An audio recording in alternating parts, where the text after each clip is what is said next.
Here you go, Jamie. This should hold you till dinner. Thanks, Mom. Hey, what are you watching, kid? Reruns of a program called People Are Funny. You know that old TV show with Art Linkletter? The one where he plays all those practical jokes on people? Oh, sure, I've seen it. Well, it looks like the joke's on you, Mr. Larkin. That wasn't a Great Dane you were walking. That was a man in a dog suit. As for the little puddle, I can't explain it. Well, ladies and gentlemen, that's it for tonight. This is Art Linkletter inviting you to join us next week at the same time when once again we'll prove people are funny.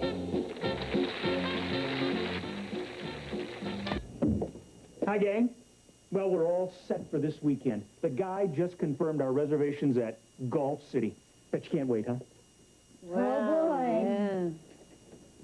All right, what's wrong? Kid, Golf City is nothing but a giant putting green surrounded by desert. We don't play golf. There's nothing else to do. Sure there is. What? And watch me play golf. Whoopee. Darling, how much longer are you going to be wearing that silly outfit? As your wife, I have a right to know. Silly?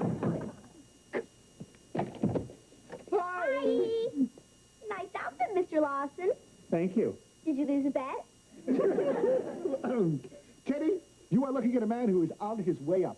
Guess who the company selected to fly to Miami tomorrow to demonstrate our new micro scanner? Al? Funny. How about me? Of course. Same thing. Teddy boy, I feel so good that I might be persuaded to allow you to accompany me. At your expense, naturally. Oh, geez, Brandon, that's awfully small of you, but I've already made plans for the weekend, and I wouldn't want to disappoint my family. Oh, please, disappoint us, please. Teddy, I'm only thinking of your career here.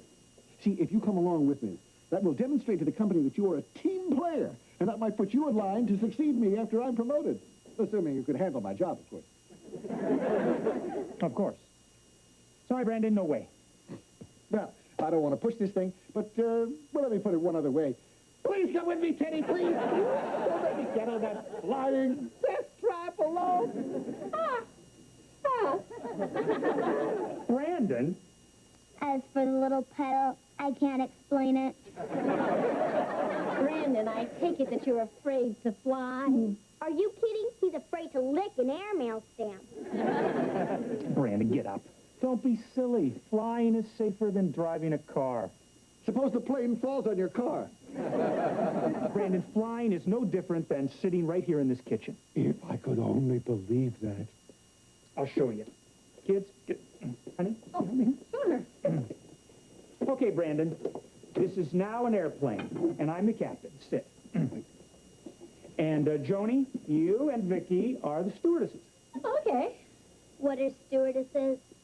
Well, it's like those airplane movies that we watch on TV, Vicki. The ones where they crash on the mountain, or the ones where they crash in the ocean? I'm out of here. Sit. Stay. I'll be another passenger, Dad. I'll be your wife. Might as well get in some practice. Just try and relax, Brandon. Just keep saying to yourself, flying is fun. Flying is fun. Okay, but if I'm a passenger, I want a pillow and a blanket. Well, your wishes are commands. Here you go. Oh. Head up. Oh. Okay, try this. Daddy, you're acting like a baby. A baby? Good afternoon, ladies and gentlemen. This is your captain speaking. Welcome aboard Lawson Airlines flight to Miami. We'll be cruising at an altitude of, I don't know, 4 or 5 feet, maybe. Ladies and gentlemen, please make sure that your safety belts are fastened and that your carry-on luggage is stowed safely. And if you get sick, there's a barf bag in the seat in front of you. Okay, I think we're ready to go. Engines on, please. Engines on. Oh, okay. I think we're in the air now. Oh, look, Daddy, we're flying over our house. See, there's the poison bird bath you put in. This isn't so bad, Teddy. This might be working. Flying is fun. Flying is fun.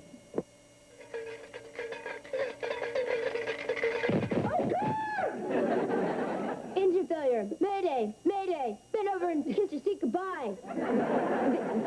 I'm bailing out. Brandon, relax. It's just a blender. It shouldn't be allowed in the air. Teddy, I cannot go to Miami without you. I need you. You must come with me, please, Teddy, please. Sorry. I'll get the company to pay for your ticket. Brandon, we've already made plans for the weekend. I'll get the company to pay for your whole family's ticket. Come on. Oh, man. Miami. The beach.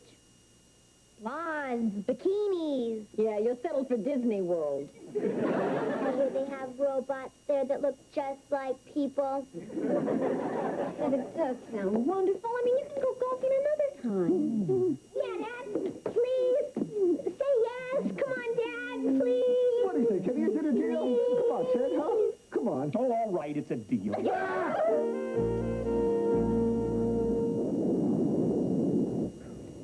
Here you go.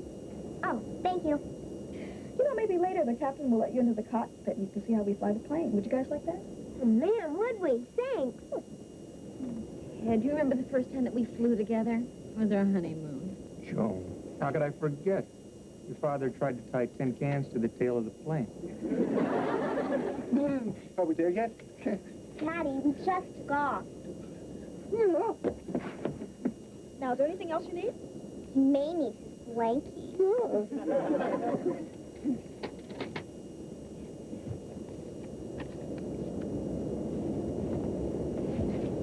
There's the man from the TV show. Yeah, you're right. Excuse me, sir. Who, me? Yeah. Aren't you Art Linkletter? Well, that depends. Do I owe you any money? Art Linkletter, hi, I'm Ted Lawson. It's really a thrill to meet such a big star. Well, I wouldn't say that. Of course, okay for you two. Yeah. I hope you don't mind, Mr. Linkletter, but could I get your autograph for my daughter? Oh, of course. What's your daughter's name? Joan.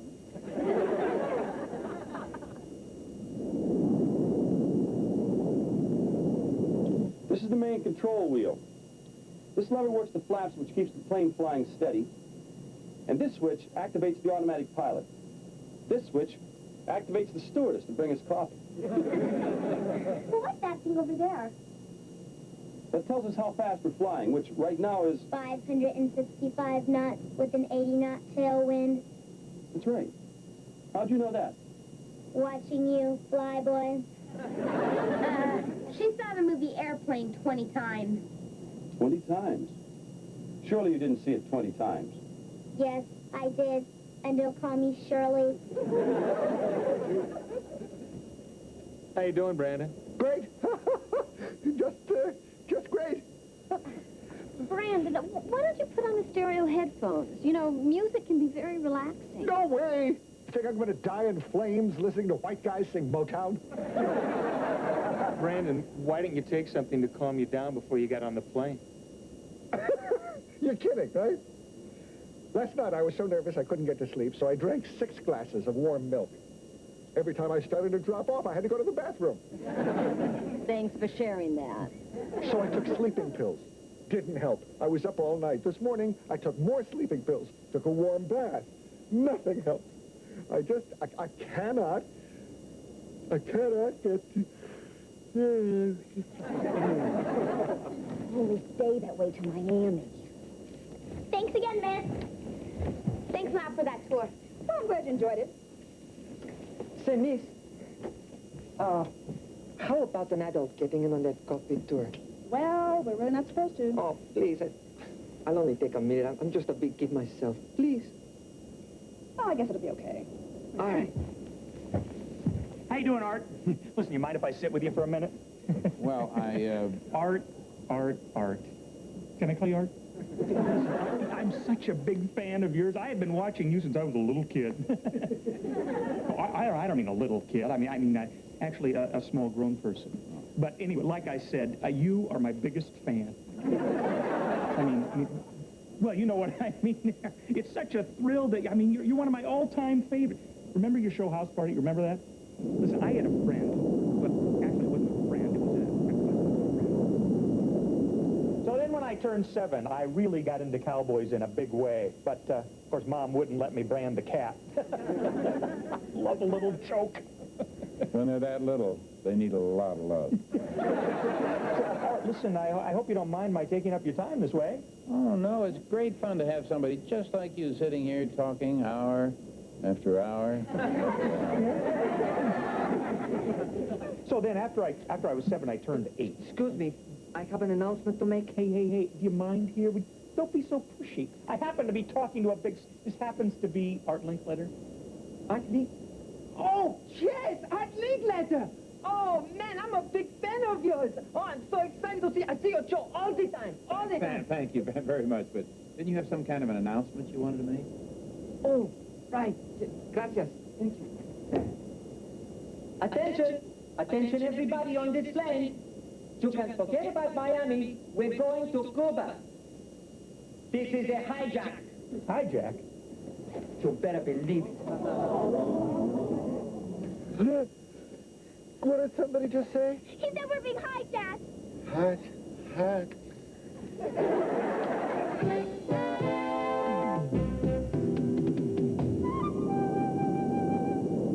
Now, I'm going to say it one more time. This is a hijack. Don't nobody try nothing, because I'm wired up with dynamite. And if this stuff goes off, we all come back as confetti. You, with me. Come on, vamos. I have 20 pilots and we're on autopilot.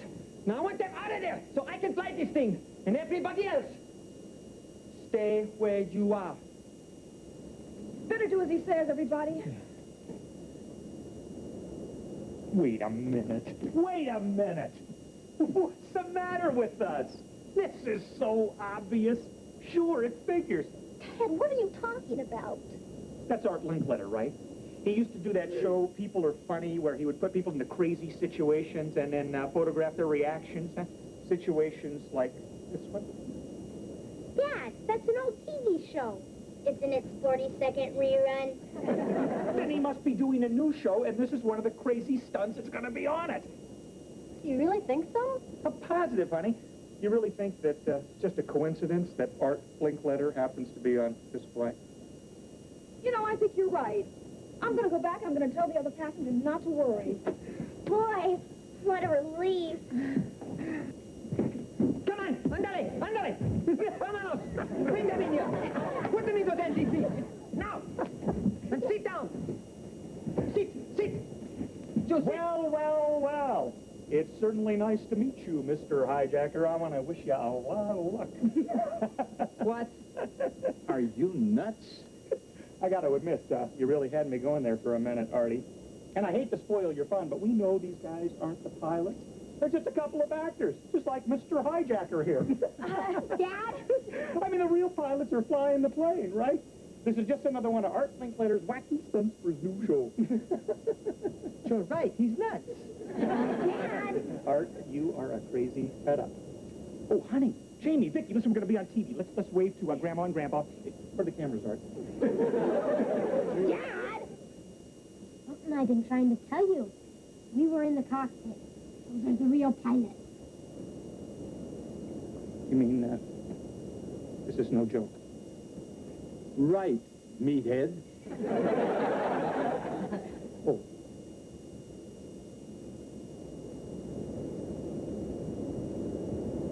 Hi, Grandma. Hi, Grandpa. We're being hijacked.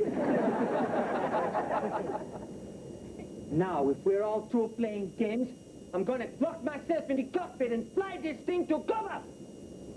Hey, don't you ever do anything silly like that again. You meathead. Man, this is awesome. I'm going to be on the television news. I'll be a hero at school. Yeah. Or maybe you'll have a chance to sacrifice your life to save mine. I'd miss you, but I'd admire you. Hey, buddy, you want to move it? You're drooling on my shirt. Who is this guy? Pilot. Shouldn't he be flying the plane? Yes.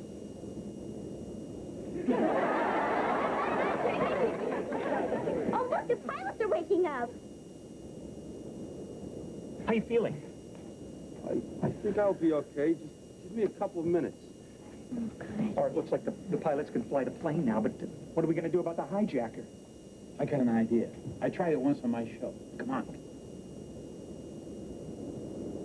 Now look, I'll lure him out here. He'll have to put the plane on automatic pilot. When he comes through the door, you conk him on the head with that fire extinguisher. Great idea, Art. All right, here we go. Excuse me, Mr. Hijacker. I'd like to have a moment of your time, please. It's Art Linkletter speaking. Hi, Art. What's up? You remember my TV show, People Are Funny? We're starting it up again, and I have a little business proposition for you. Yeah? Yeah, I'd like to pay you $10,000 for the right to do your story. Art, maybe you better make it 50,000. No, I'm cheap. Sure are. Okay, we'll make it 50,000. How does that sound, Mr. Hijacker? Does that include the video cassette rights? What is he, an agent? All right, you got the cassette rights. Show me the money. I don't carry $50,000 in cash on me. Oh, man, no deal. And I don't take no credit cards. Didn't work. Come to think of it, it didn't work on my show.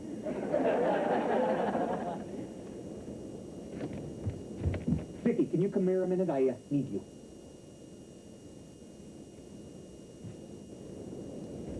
Vicki, that door is locked. Could you open it, please? Open it.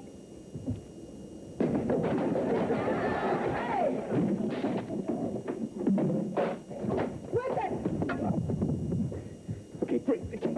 Okay, here. Take this and tie his hands behind him. What are you looking at?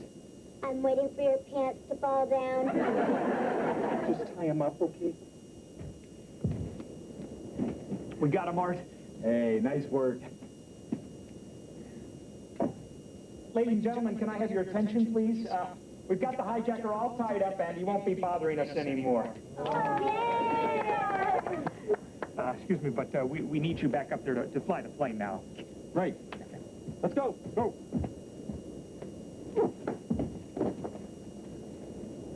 Ted, what are we going to do now?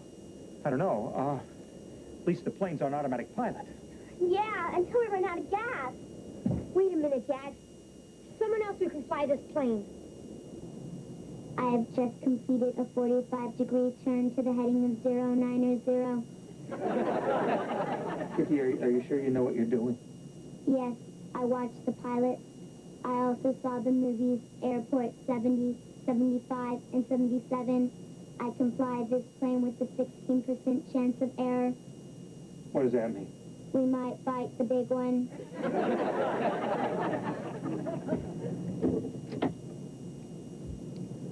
Ladies and gentlemen, this is your captain speaking. We'll be preparing to land in approximately 11 minutes.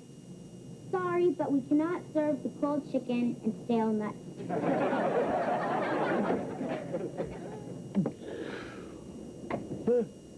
Oh, good, Daddy, you're awake.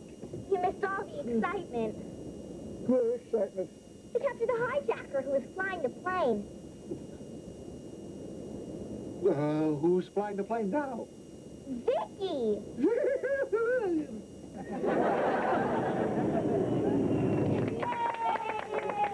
Vicki! This is incredible. I still can't believe Vicki landed us safely. Well, You could say she's no ordinary little girl. Vicki, you saved our lives. You're fantastic. Oh, I wouldn't say that. But it's okay if you do. We made it! We made it! Miami, land of the sun, and I'm alive! I'm alive, and I'm going to get a tan! Snow? In Miami? Welcome to Saskatchewan. Saskatchewan's in Canada. Hey, I just land 'em. I don't aim 'em. Kids say the darndest things.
Morning.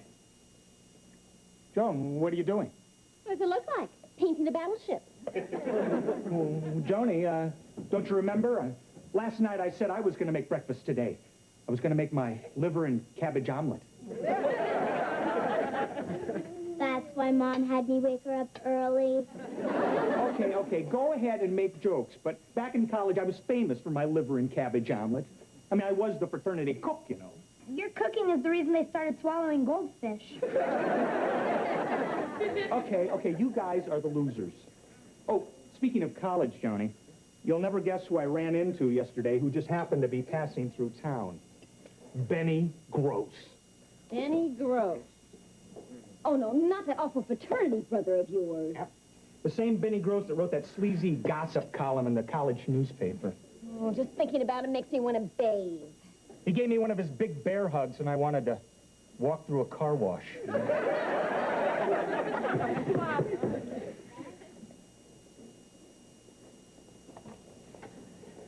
Hi! Hi! Vicki, I need to talk to you. OPGS. What's OPGS? Outside, please. Girl stuff. Go ahead, Vicki, but come back PDQ. A-okay. Vicki, what do you know about the Princess Girls Club at school? Jamie says they're rich, stuck up, and spoiled. My kind of girls. I overheard them say they were going to ask you to join, because you're the smartest girl in school and the best cheerleader. But I'm not rich, stuck up, and spoiled. No problem. You can be taught how to act like that by an expert. Me! Now, remember what I taught you, Vicki. When dealing with the princesses, the snootier you are, the better. The snootier, the better. Look, here they come. Snooty it up. Hello, I'm Buffy, and this is Binky. Hello, I'm Snooty. Hi, I'm Hi, Harriet. Come, dear. Now, Vicki, we desire to speak with you for a minute, love. The name's Victoria, not Vicki. And you have 30 seconds, love.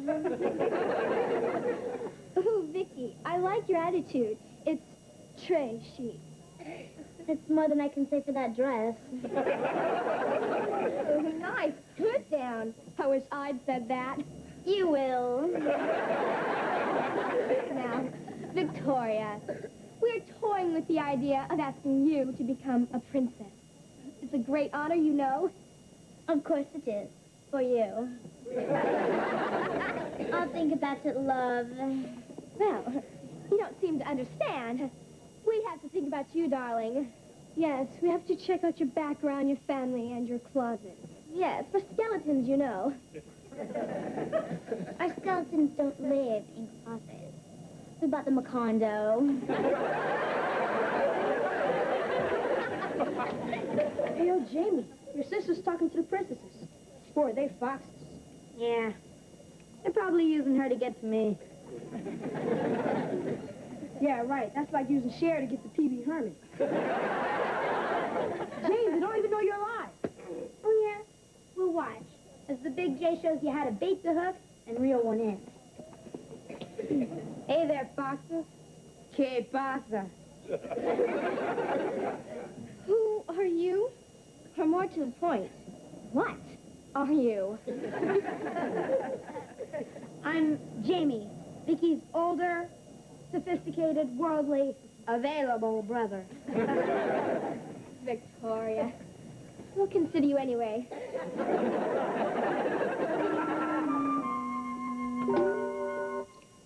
Oh, hi. Would you give me a hand watering these plants, Vicki? Joan, darling. The name is Victoria, and I don't do menial tasks. What? That's why we have hired servants. Well, we don't happen to have any hired servants. Then hire some.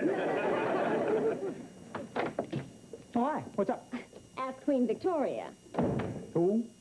You better take a look at Vicki. She's acting very peculiar. In a minute, honey. Would you believe... Theodore, darling, would you be a love and inform the kitchen staff to serve me a light repast in my boudoir?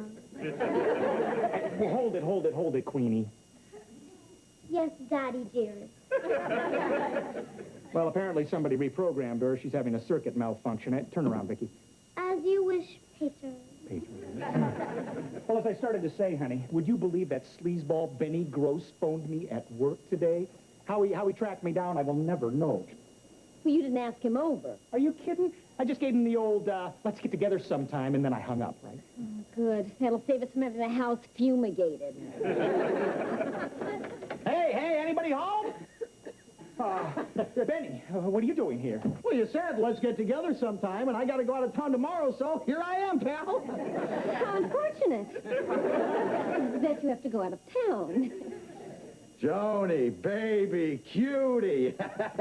Come here and give old Benny a major league hug. Still skinny as a rail. Nothing a man can sink his teeth into. And you still look like a hairy beach ball. Hey, who's this little spark plug? Well, this is our daughter, Vicki. Well, it's nice to meet you, cutie. Of course it is, sleazeball. Now, if you'll excuse me, I desire a bubble bath. Hey, what's that thing on her back? Well, that's, you see, she likes to watch those robots from outer space cartoons, you know, and she likes to pretend that she's a robot, and so I built her that backpack, yeah. Well, sure look real. Well, of course it looks real. I mean, after all, Ted is a robotics engineer. Really? You know, I never had you figured for an egghead. Finally, came out of your shell? Oh, hey, but speaking of eggs, any chance of getting one of your great liver and cabbage omelets? Manny, we really weren't expecting guests for dinner. Well, great, then it'll be just us. Come on, let's sit down and catch up on old times, huh? Oh, boy. So, What have you guys been up to? Nothing. Yeah, that figures. What have you been up to? Now, I happen to be in more supermarkets than Captain Crunch. It's because of me that people don't get bored in checkout lines. What do you do, yodel and drop your pants? I don't know how to yodel.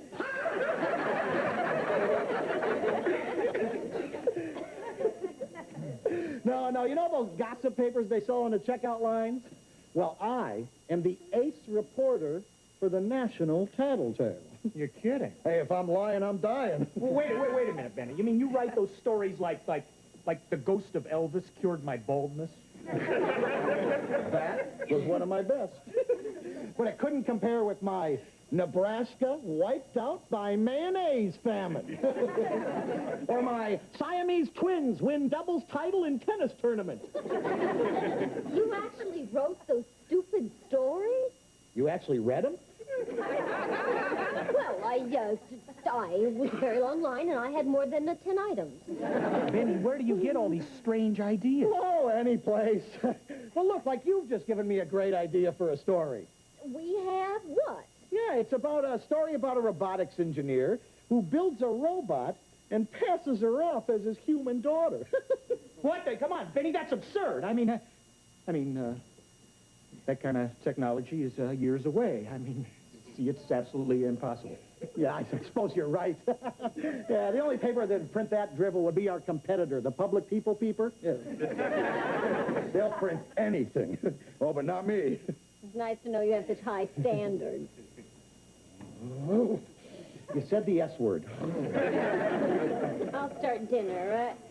Ted, would you get the large serving platter down for me, please? Yeah, sure, honey. Try to make yourself at home, Benny.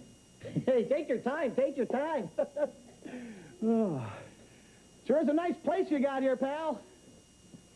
Guess the nerds wind up with all the bucks.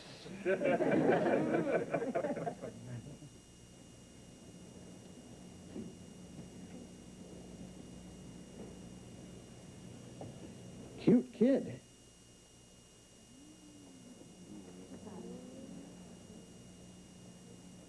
Nice frame.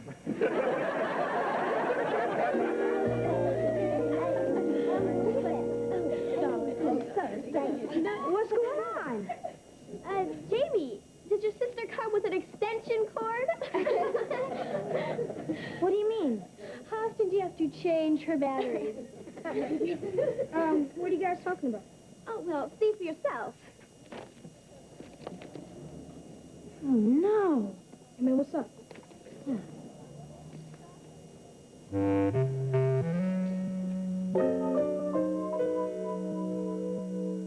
Small Wonder will return after these messages.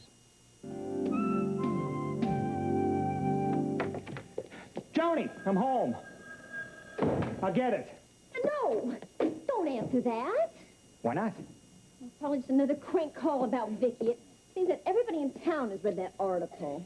Yeah, I know. It's the same at the office. Everybody's kidding me about my daughter, the robot.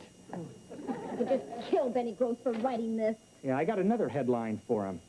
Irate father dismembers chubby reporter.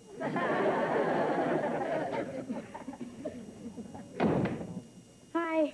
Jamie, what happened to you? I got into a fight about someone making fun of Vicki. Who? The 8th grade. Oh, Jamie. Kids can be so cruel when they think somebody's different. In fact, I know some adults who aren't much better. Unfortunately for Vicki, a robot can't have any feelings about the whole thing. Hi, honey. Am I a robot? Of course you aren't, sweetheart. You're our own sweet little girl. You see, it's not possible for us to love a machine as much as we love you. We love you very much, honey. You are the dearest, most loving daughter a mother could wish for. Okay? Boy, you ask a simple question, you get a pageant. Dad, you ever gonna tell her she's a robot? I can't, Jamie. You see, she's programmed to think that she's a real little girl, so I can see how close to a human she can get. Another crank call. No!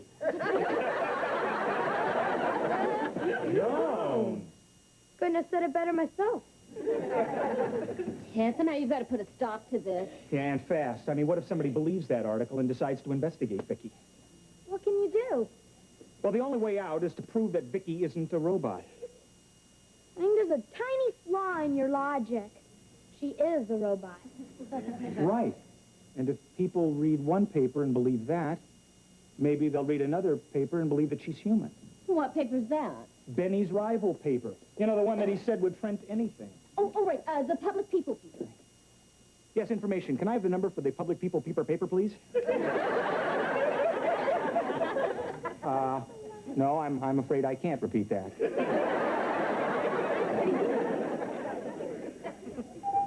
Oh, that must be the man from the paper, the Public Pooper Scooper. I mean, the peeper. You're right the first time, honey. Kids, get ready. Ready? Mrs. Lawson? Yes? I'm William Willis from the Public People Peeper, the paper for peeping people. Please come in. Thank you. Hi, Ted Lawson. Please sit down. Thank you very much. I'm sorry I couldn't get here sooner, but I had to meet a deadline for next week's edition. Big story. Merv Griffin eaten by a giant clam. I can't wait to read it. So you say you have a story for me. Besides, I wanted to meet this daughter of yours, the so-called robot. Why, Mr. Willis, you sound as if you don't believe the story written in the National Tattletale. Oh, nobody believes anything that phony rag prints. Well, what's the story you've got anyhow? And why didn't you give it to them? Well, the Tattletale pulled a fast one on us. Yeah, they promised to pay us $1,000 for the story about our robot daughter. And then when they printed it, they refused to pay. But we got the last laugh, and we're no fools. We didn't tell them the whole story. Oh? Well, what is the whole story? Mr. Willis, we don't intend to get burned again. So, if I give you a story that's 4 times as good as the one the Tattletale printed, what's it worth to you? Oh, you are distrustful and conniving. My kind of people. Look, I'll tell you what I'll do. If your story is really as good as 4 times as you say it is, I will give you a check for 4 times the amount that they'll pay you. 4,000. 3. All right, it's a deal. Well, what's the story already? Well, we told the Tattletale about our robot daughter, but we didn't tell them about our other special children. Oh? What's so special about them? They're robots, too. A whole family of robots? Come on, give me a break. All right, Mr. Willis. Would you like to meet them? More than the Tooth Fairy. Okay, you already met our robot daughter, Vicki. Vicki, come out here, please. Say hello, Vicki. Hello, human. I'd like you to meet our other robot daughter. Say hello, Harriet. Hello, human. And our other robot daughter.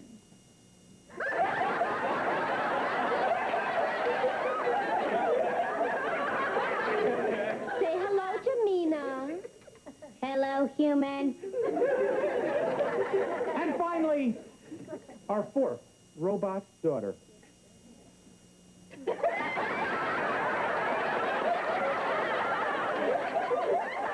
Say hello, Regina. What's happening, human?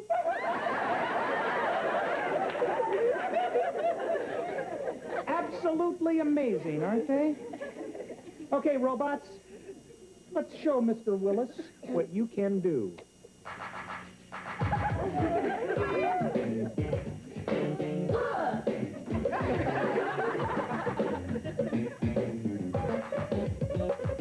My name is Vicki, you read about me, and I'm a robot, as you can see.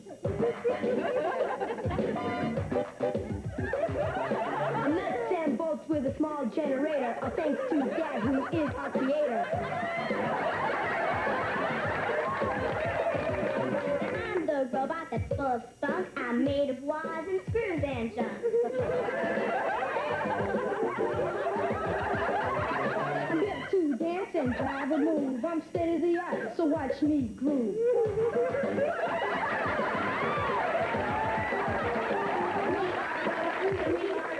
We don't need food, we don't need school, and sleep for us is way overrated because our circuits are integrated.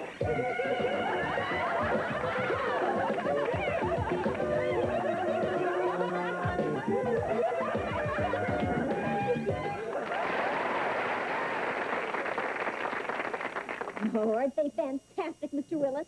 Front page stuff, huh? Hey, I wasn't born yesterday. Robots can't sing and dance like that. What's that you say? Not satisfied. Want more for your money?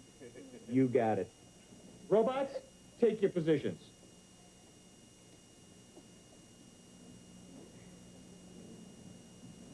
Pinky's up. Robots, do your thing.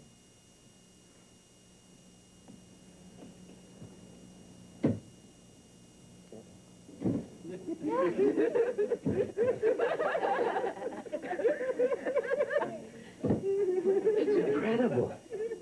Well, admit it, Mr. Willis. No human kids could do that. You're right.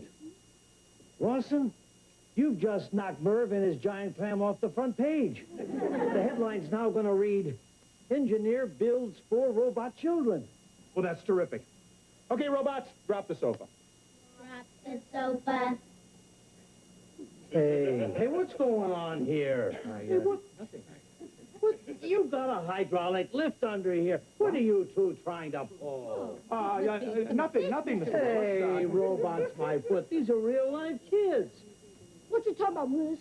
So are you calling a real kid? Hey, how's this for a headline, Lawson? Tattletale lies. Robot daughter is a real little girl. Oh, I can't wait to stick it to that phony rag. Oh, I love you, you wonderful frauds. Great kid! And now our problem is finally solved. You know something, Jamie? What's that? You look kind of cute in that dress. You like a ballet. Boy, you touched me and I hit you with my purse.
Father's sports coat is all creased. Vicki, would you go get the iron and steam out these wrinkles? I don't need the iron.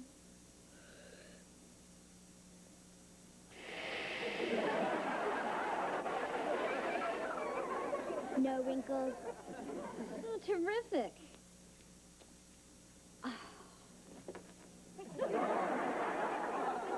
Your dad's going to appreciate this. At least you got the wrinkles out. He hates wrinkles. I have more steam for his face.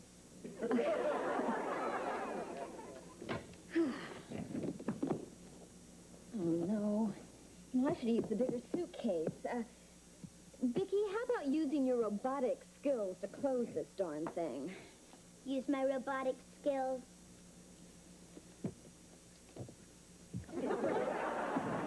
The darn thing's closed. Thanks a million. Now, how about going and checking that roast in the oven? Oh, and don't throw it out. Chocolate syrup, jelly beans, licorice, cherry cola, ice cream.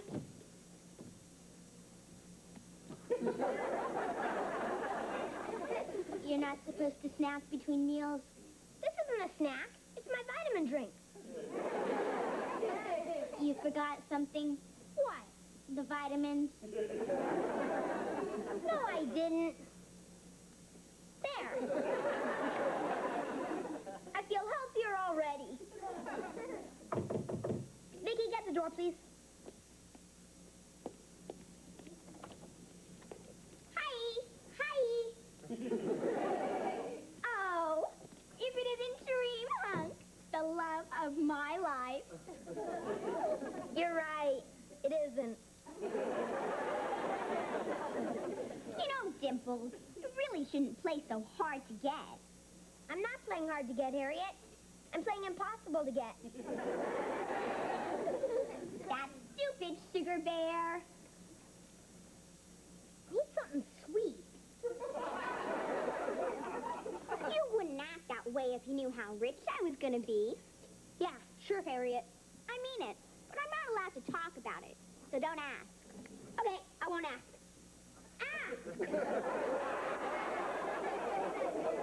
Okay. How are you gonna get rich?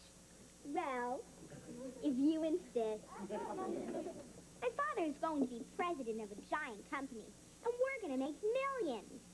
Well, I'm happy for you, Harriet. I'm happier for you. You can marry me for my money. Harriet, I wouldn't marry you for the Bank of America's money. That stupid sugar bear. Can't you just see us? Sitting on our big veranda, sipping mint juleps, watching the field hands, and eating sushi. Sushi? Of course. That's what everybody eats in Japan. And my dad's new job is in Tokyo. You're moving to Tokyo? Oh, don't worry. When I'm settled, I'll send for you. You can be my mail-order groom. You'll need a big envelope. Harriet, if this is true, it's the happiest day of my life. Because I'm going to be rich? No, because you're moving to Tokyo. Well, I'll believe it when you're gone. Meanwhile, sayonara, baby. What am I going to do with him, Vicki? I can't even buy his love. You can always do what Amanda did. Who's Amanda? Amanda Worthington on that morning soap opera, The Young and the Tasteless. When Gerald left her, Amanda told everybody she was eloping with Hector the gardener. But when Gerald found out about it, he came back to her. And did they live happily ever after? No, she shot him. Hector buried him in the garden. Well, at least you can go out every day and water him. See ya. Vicki, Dad's about ready to leave for the airport. Come on. And I hope you enjoy your trip to Texas. Well, thanks a lot, honey. But it looks like I'm going to have to be moseying along now. So, Jamie, I'm going to leave you in charge of the old corral here. Look after the women folk and the cattle. I won't let him stampede, Pa. And that goes for the cattle, too. Good. Shouldn't take me more than a few days to wrap up business, honey. Okay, honey. He means the big honey. Hey, what's this? You left something out. What's this for? A short trip? No, it's a new coat for Jamie. Oh, it's just like mine. It is yours. What? Oh, that would be the taxi. Vicki, would you get the door, please? And Ted, you be careful, all right? Tell that to the pilot. Oh, hi, Vicki. Hi, taxi. Jamie, why don't you and Vicki take the luggage out? Let me know when the taxi's here, okay? Sure, partner. Let's go, varmint. Kid, I have the greatest news. It is so big, it is so fat, you'll never guess in a million years what it is. You're going to be president of a giant company and have more money than the Bank of America. Good guess. But you'll never guess where I'm going to do Your it. new job is in Tokyo, and you're going to eat sushi sitting on your big veranda.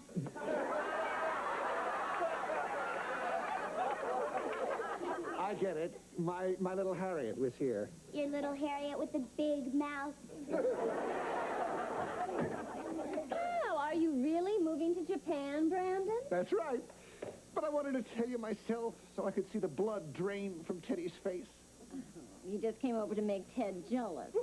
Of course. What's the fun of getting a great new job if you can't stick it to your friends? Well, I got news for you, Brandon. We couldn't be happier. You really happy for me? No, for us. Whoa, funny. Try not to be too envious, Teddy. Envy can give you an ulcer, I hope. Well, I hate to gloat and run, but a representative from my new Japanese company is flying over to meet with me. It is such a burden being so important. You're lucky, Teddy. You'll never know the feeling.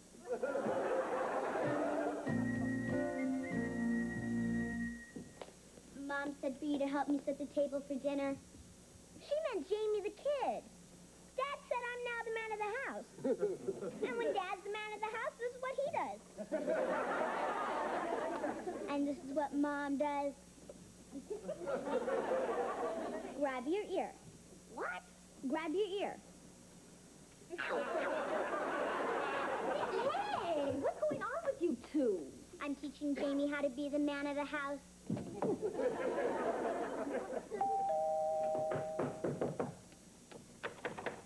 Oh, Jody, this is a disaster. It's an emergency. You've got to help me. Well, Brandon, what's the matter? Oh, it's terrible.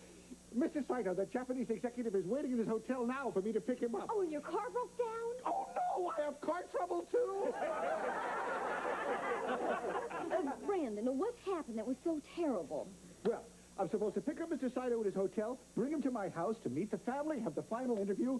Bonnie and I had a fight, and she just moved out to a hotel, taking Harriet with her. Oh, I'm sorry. That is terrible. I'll say she's probably rented a suite.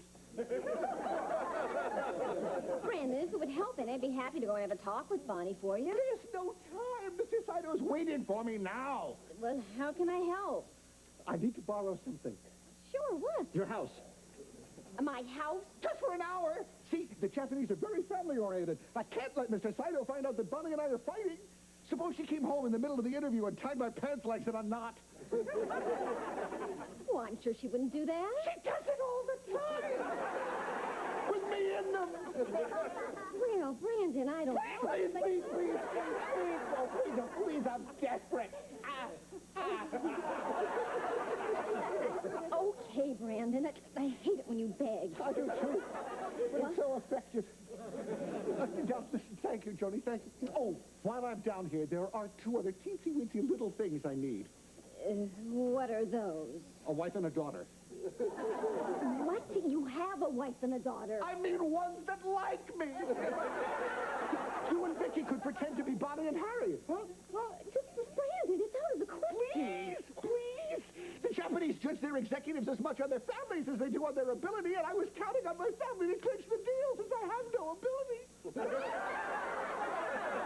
Brandon, couldn't you just tell them that Bonnie and Harriet had to leave suddenly? I can't risk it. I'd lose face. I promised him a wife and a kid. I have to deliver a wife and a kid. Oh, what happens when you get the job and you go to Japan and you've got a different wife and kid? He'll never know the difference. To the Japanese, we all look alike. Besides, I'll bring you something that'll help disguise you. Oh, I don't know, Brandon. Please, Joni, it's not just for me. It's for you and Ted, too. How? Well, for one thing, I will see to it that when I leave, Teddy takes over my old job as management. Brandon, I don't think so. I know what's stopping you. You think if I get this job, you'll lose me as a neighbor. I'll do it. On the next Home Improvement, The Problem. Vicki, give me a Larry Bird. 2 points. Hi. Have you guys seen my dad? He's a tall man with gritty stains on his shirt. That's him, all right. Is he here? Nope. Well, if you see him, my mom sent me from the hotel with a message. Hotel? Yeah, my mom and dad had a fight, so we moved into a hotel. Oh, that's too bad. No, it's all right. We took it sweet. Besides, they always make up. I think that's what keeps them together, their mutual interest and hostility. What's their message, Harriet? My mom said to tell him, "Hey, Liverlips, if you touch our bank book, you're going to be wearing your ears around your ankles, and I'm not kidding, Buffalo Breath." Sounds like they had a pretty good fight. One of their best. You should have heard my dad. Maybe you better not go to Japan, Tubbo. It's only a small island. You'll sink it. When you and I are married, Janie, we'll never fight as long as you keep repeating those two magic words. What's that? Yes, dear. Oh, good kids, I need your help. Sure, Mom. Brandon Brindle is bringing this Japanese gentleman over that's interviewing him for the new job. And we've got to act like we're Brandon's family and that we love him. Tom, that's not just acting. That's Academy Award time. Academy Award time. In accepting this Oscar, I'd like to thank all the little people I stepped on to get here. You like me. You really like me. Why are we doing this, Mom? Oh, neighbors shaking nice things to each other. We're talking about the Brindles. And we can get that clown that job, we'll get rid of them forever. Works for me. Good. Now, I'm going to be his wife, Bonnie, and Vicki, you're going to be Harriet. Think you can act like Harriet? If it isn't Dream Hunk, the love of my life. Ew! Now you crazy erector set. Yes, dear. Ow. Well, Mom, if these two are Brindles, then who am I? You're Jamie Lawson, the boy next door. Great! I was born to play that part. Right this way, Mr. Saito. Welcome to my humble home. Yes, very humble. Won't you sit down? Can I get you something to drink? No, thank you. Bonnie. Oh, Bonnie, darling. The loved one is home with our distinguished visitor from the mysterious East. Honey, can I speak to you for a minute? Excuse me. Certainly, Buttercup. I am not going to. Now, come on with you. Go on.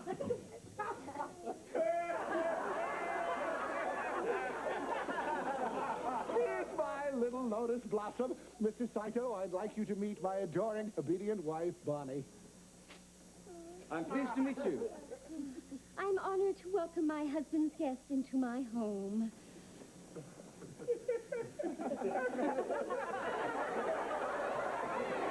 Please, in Japan we have a 3-bow limit. Well, she's just like a Japanese wife. Mr. Saito has traveled a long way, Kissy Kim. Perhaps he'd like something to eat? Well, Hey, come on, no trouble, little guy. Sit down. What'll it be? Egg rolls, chop suey? Take one from column A, one from column B. Honorable husband, that is Chinese food. Mr. Saito is Japanese. Right. Well, you know, all that Oriental food looks alike. Mr. Saito, I had honorable daughter Harriet fix something special for you to make you feel at home. Harriet! Oh, Harriet! Mr. Brindle, about the matter of your employment.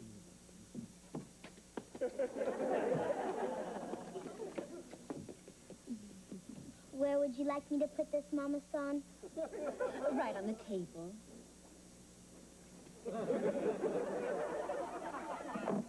Mr. Saito, I'd like you to meet our lovely daughter, Harriet. Hello. Please, stop. My back can't take it. Sorry, please sit down. Why don't you sit at my feet, dear, the way you always do? Well, I really don't... See? Just like a Japanese wife. Ooh, if I asked my wife to do that, she'd kill me. Well, what have we here? What is it? Raw octopus.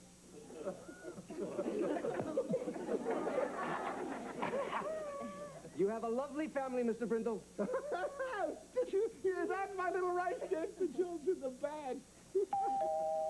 Harriet, someone's at the door. I'll get it, Buffalo Breath. An American term of endearment. Hi! Hi! Why are you dressed that way? To help the clown get the job. Oh, look, it's the cute little girl from next door. Oh, there you are. I just came by to tell you that Mom's home. They delivered the Minky Center, and she forgives you, and is waiting for you all perfumed, powdered, and puckered. Her mother's puckered for you? Neighbors should do nice things for each other. Get that, will you, Harriet? Okay. You meant me. No, I meant her. Right, Harriet? Right. Hi, Harriet. Hi, Harriet. Oh, look, Vicki, here's your brother, Jamie Lawson, from next door. Oh, Jamie, I'm so glad you're here. It seems that Vicki is a little confused here. So why don't you and Harriet take Vicki into the kitchen and get things straightened up, okay? Sure, Mom. I mean, Mrs. Brindle. Come on, sis. Let's go have a little talk. I'm not moving till someone tells me what's going on here. If you don't get into the kitchen, you'll be wearing your ears around your ankles. Interesting household. Well, I'll get the door, husband, son. Surprise!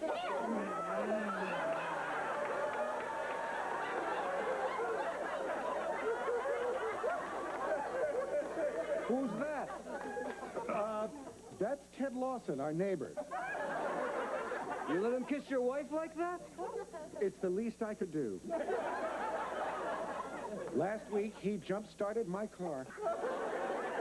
Looks like he's jump-starting your wife. My flight was canceled, and I forgot my key, and why are you dressed like Madame Butterfly? Well, my husband, Brandon, here and I are entertaining Mr. Saito, who's interviewing him for a new job so that he can go to Japan. Understand? Completely, Mrs. Brindle. Mr. Saito, you couldn't find a better man for the job than Brandon. I agree. I think he will make an excellent president of our new company. I got the job. However, our honorable chairman thinks his honorable son will make a better president. What? That's what I came over to tell you, Mr. Brindle. No, why would he do that? I guess that's why they call Japan the land of the rising sun. Well, I guess I must be going. It's been nice meeting you all, and thank you for a most inscrutable evening. Ciao. Sorry things didn't work out for you, Brandon. You don't know how sorry we are, Brandon.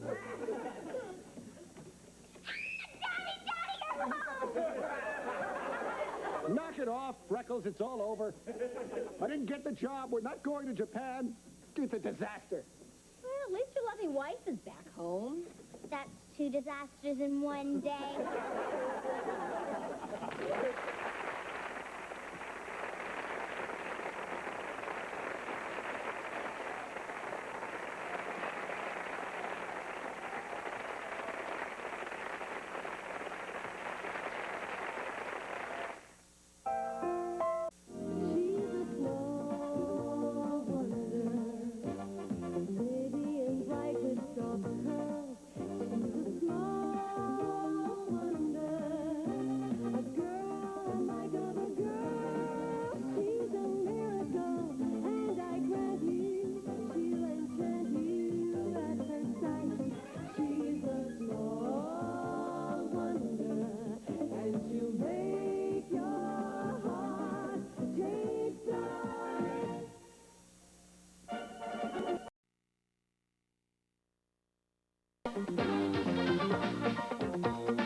She's a small wonder, pretty and bright with soft curls.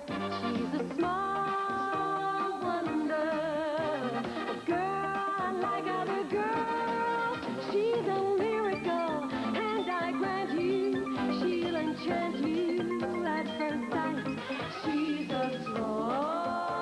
wonder, and she'll make your heart take flight. She's fantastic, made of plastic, microchips here and there. She's a small wonder, with love and laughter everywhere.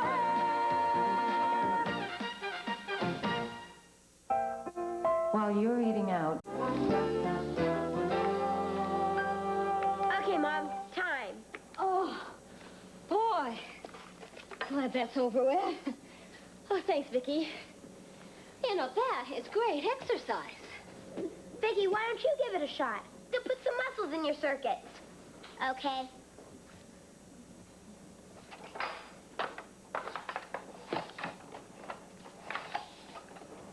Come on, Vicki, you can go faster than that. Hi. Oh, no.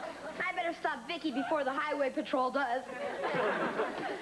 Honey, have I got a surprise for you. Wait until you see this. I'm surprised, all right. What is it? Les. Les. LES, Logic and Emotion Simulator. My experimental program to see if a computer can simulate human emotions. That, Les? Well, don't you remember what happened the last time you put him in your computer? Yeah, he fell in love with Vicki. Worked. Yeah, and he got jealous, and he took control over her, and he tried to get Vicki to run away with him. Forget it. No more Les in this house. Oh, no, come on, honey. Les is different now. I've taken the love component right out of him. So there's no love, no jealousy, no problem. No way. Come on, honey. This is really important to me. I mean, if this experiment works, I can put it in Vicki. Can you imagine a robot with the emotions of a real little girl, huh? Come on, honey. This could be the triumph of my whole career. Well, are you sure that Les is safe? Absolutely. Come on, honey. What do you say? Please? Please? Well, if it's really that important to you, all right. Oh, thanks, honey. You won't regret it. I mean, if this experiment works, we'll be rich. We'll be famous. You'll be spending the rest of your days on Easy Street. And if you're wrong, you'll be spending the rest of your nights on this sofa. Dad, are we going to be able to talk to Les like we did last time? Uh-huh. That should do it. Jamie, tell your mom we're ready, will you, please? Okay. Mom, we're ready! Thanks, Jamie. That's great. Well, what's up? All set, honey. I think we're ready to talk to Les. Well, he will remember us from the last time? I don't think so, honey. I changed his memory bank. You might say I gave him a frontal robotomy. I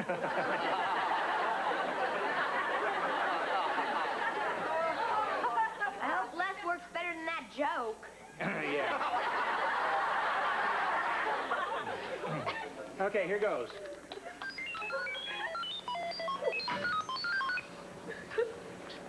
Hi, Les. This is Ted. Hello, Ted. Can I help you? Les, I'd like you to meet my family. This is my wife, Joan. Hello, Joan. Hello, Les. Joan, you are very beautiful. Why, thank you, Les. How can you tell? I can't. I was programmed to say that. Ouch. Les, I'd like you to meet my son, Jamie. Yo, Les, were you programmed to tell me something, too? Yes.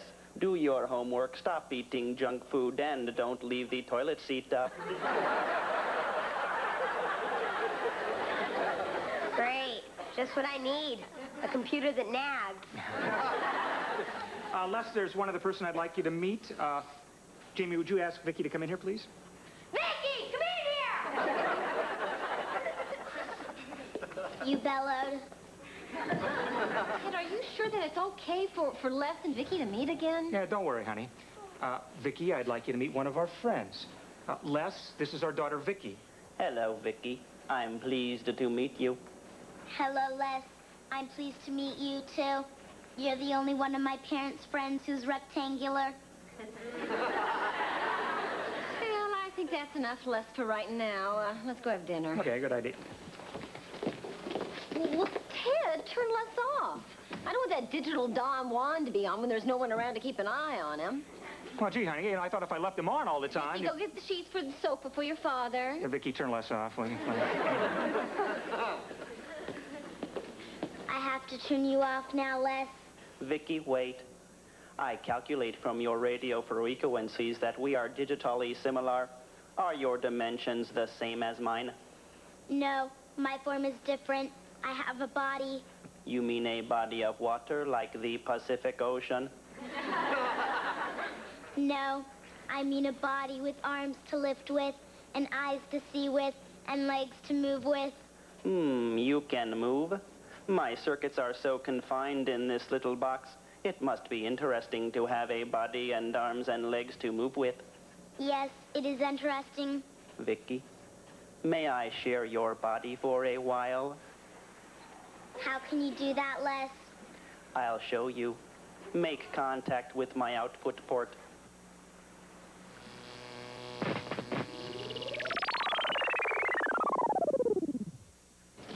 Vicky, come on.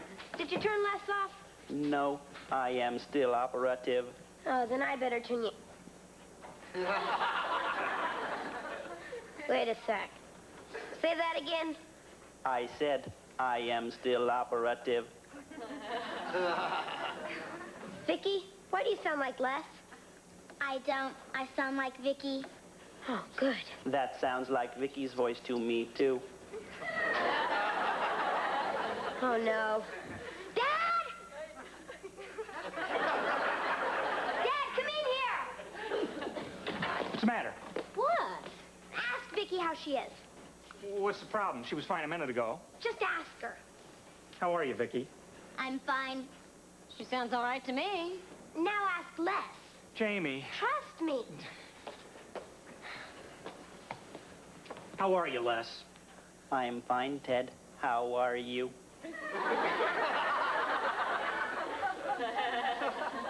See, both voices are coming out of Vicky. Les wanted to see what it would be like if he had a body with arms and legs. Mine was available. Ted, Les is doing it again. Honey, this is fantastic. This is some sort of electronic miracle. It's creepy. It's over.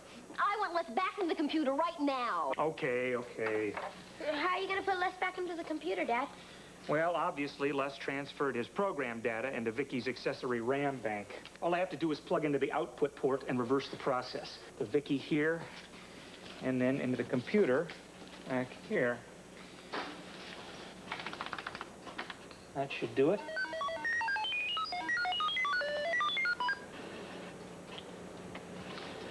Okay.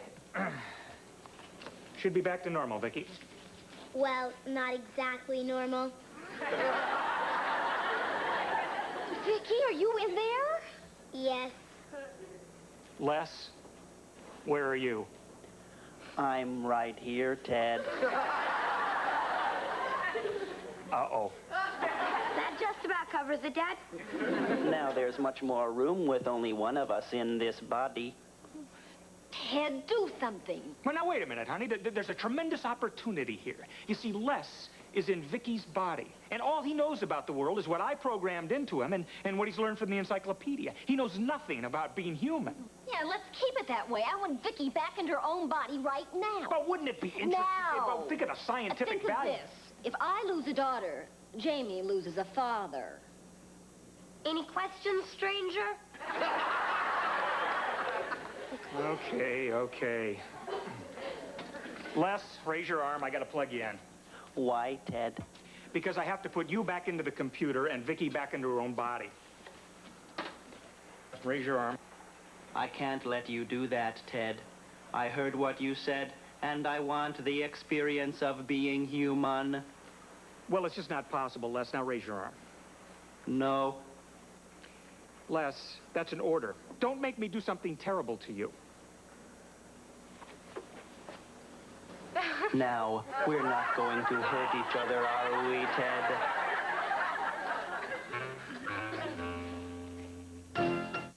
On the next America's Funniest. Ted, you've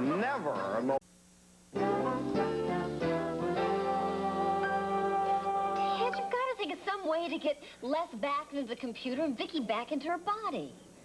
Yeah, but be careful, Dad. Remember, Les has the strength of 100 men. Yeah. You barely got the strength of one. Thanks. Listen, keep an eye on Les in your room while I do a little research on the problem, okay? And while you're in your room, you can clean it up. Aw, Mom, I cleaned it last year. Hi! But it's time for a touch-up. Hi. Mrs. Lawson, why did Jamie just run out of the room? Oh, he had something very important to do, Harriet. He always does when I show up. Why doesn't he like me? I'm bright, beautiful, and once all my permanent teeth come in, I'll be a terrific kisser. Well, I'm sure that Jamie likes you. He doesn't show it. Well, down deep. It must be very deep. I just don't know what else to do. I mean, I help him with his homework, I carry his books to school, I offer him my lunch money every day, and still nothing. Well, have you told him how you feel about him? What? Throw myself at him? Jamie, what is it like to be human? Well, I've never really thought about it before. I've never been anything else. Of course, I've been called other things. There is so much about humans that does not compute. Like, why do you and I look so different? Well, that's because I'm what they call a boy, and you're what they call a girl. What is the difference between a boy and a girl? Well, there are a lot of differences. But the main one is... I'll get you a book with all the details. Meanwhile, see this poster? These are girls. Of course, these are the deluxe models. They're fully loaded. Usually, girls wear dresses like you got on, and boys wear cool threads like I got on. And girls wear their hair long, and boys cut their hair and wear it like I do. And girls' voices are different from yours, too. I look like a girl and I sound like a boy. What should I do, Jamie? Well, the only thing I can think of is learn to dance backwards. Is that what boys do? No, boys go camping and play ball. But mostly, we check out the chicks. But you know, Les, the most important things boys do is clean up their room. It's what we call fun. I wish I had a room. I'd clean it. You know, seeing as how you're my friend, I'm gonna let you clean my room. Oh, would you, Jamie? Thanks. Hey, what are friends for?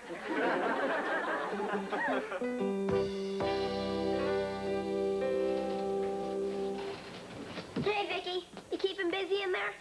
No, I used to dust the furniture. Now I am the furniture. Well, Dad's working on a way to get you back into your own body. Just hang in there. Okay, I'll hang.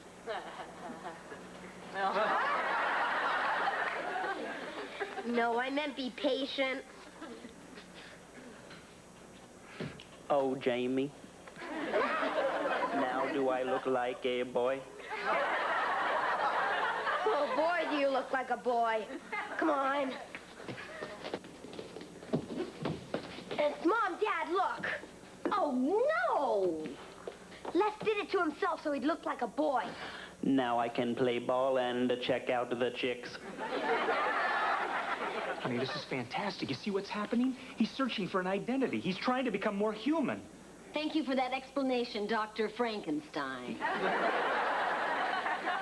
Jamie, what is this? That's a plate, Les. What is its purpose? Well, it's a temporary storage area for your food while you're eating. Oh, what is eating? Sit down, Les, and I'll show you.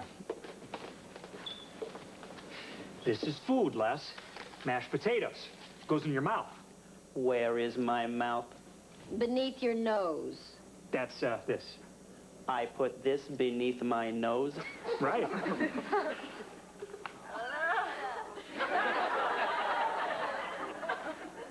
I think you better do some homework on that, Les. What is homework? Homework is a form of torture they give you at school. What is school? School is where human children go to be taught things by teachers. Are these teachers human also? Some of them. I want to learn. I'll go to school. No. Unless that's not possible. I want to experience everything humans do. I'm going to school and you can't stop me. Now look, Les. Careful, Ted. I could pull your legs apart and make a wish. I'm going to Jamie's room to pick out some cool threads for school. We can't let him go to school. I know, and he won't. Jamie, go keep an eye on Les. Okay, Dad. What are we going to do? Vicki has an emergency cutoff switch on the top of her head. All I have to do is hit that switch when Les isn't looking, and it'll deactivate him. Just be careful he doesn't turn you into Wishbone. Ooh. I got it. Hi. What do you want, Harriet? I just came over to tell you that I'm not paying any more attention to you. Are you paying attention?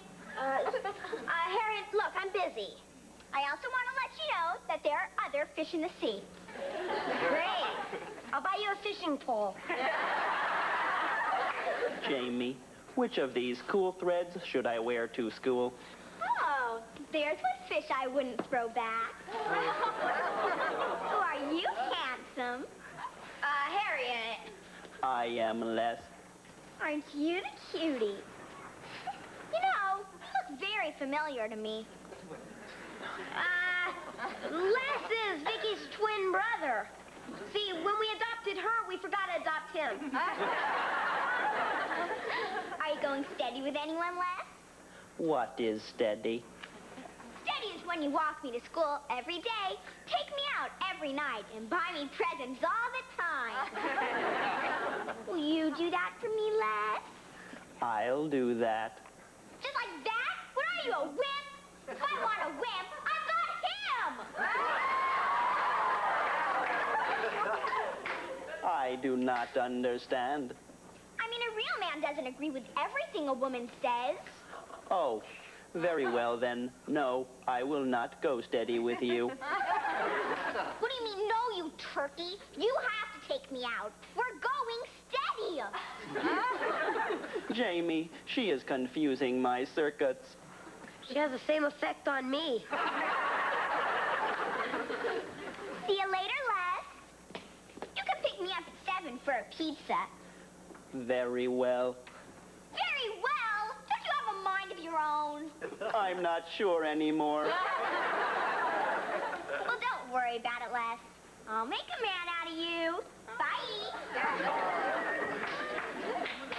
Jamie, do I have to go steady with her? She makes my parallel processing system overload. I'm afraid you're stuck with her, Les. As long as you're human. Isn't there something I can do to get rid of her? No, she's gonna be on you like bugs on a windshield. Wait, there is a way. If I went back into the computer, she couldn't bother me. I'd be rid of Harriet forever. That's a great idea. But can you go back? Watch, I'm going back in the computer.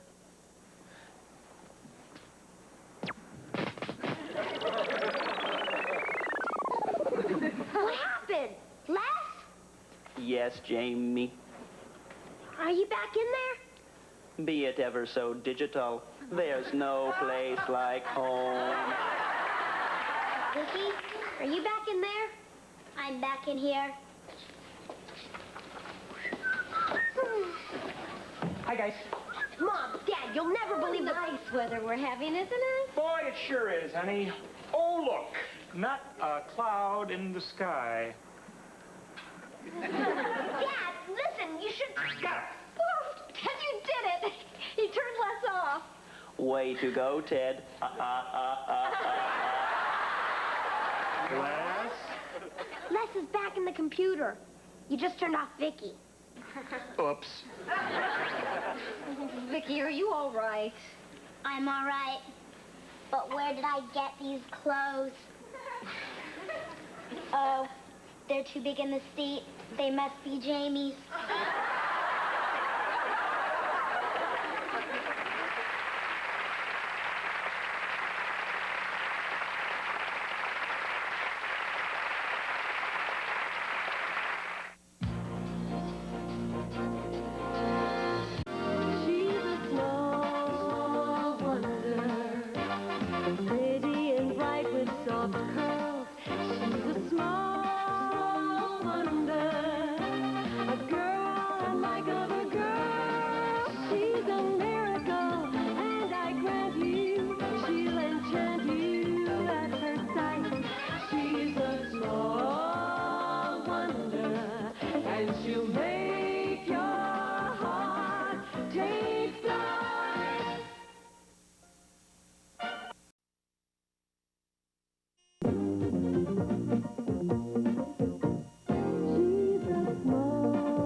Very good, Vicki. Now that you know how to use this computer, I'm going to teach you how to use this one.